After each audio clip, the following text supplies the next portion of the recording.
தாய் தமிழ் உறவுகளுக்கு வணக்கம். SC/ST இடஒதுக்கீடு 2 மடங்காக உயர்வு. SC/ST இடஒதுக்கீடு 2 மடங்காக உயர்வு என்ற தலைப்பில் இந்த காணொளியை காண்கிறோம். இடஒதுக்கீடு அது ஒரு முக்கியமான தவிர்க்க முடியாத ஒன்று.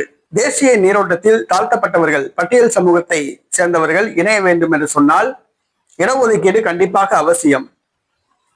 இந்த இடஒதுக்கீடு அம்பேத்கர் கொண்டு வந்த அரசியல் அமைப்பு சட்டம் வழிவகுத்துள்ளது.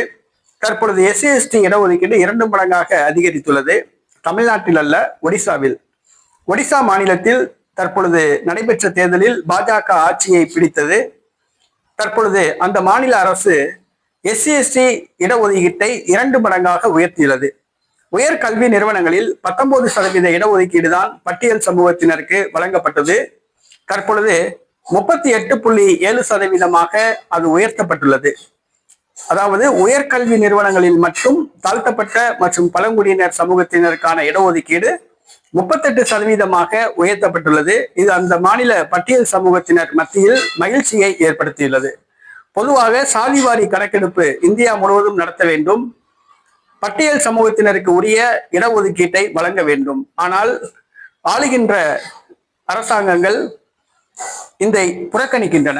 சாதிவாரி கணக்கெடுப்பு நடத்துவதை புறக்கணிக்கின்றன. முன்னேறிய சமூகத்தினருக்கு ஆதரவாகவே அவர்கள் உள்ளார்கள். பட்டியல் சமூகம் மற்றும் பிற்படுத்தப்பட்ட சமூகத்துக்கு ஆதரவாக ஆட்சியாளர்கள் கிடையாது.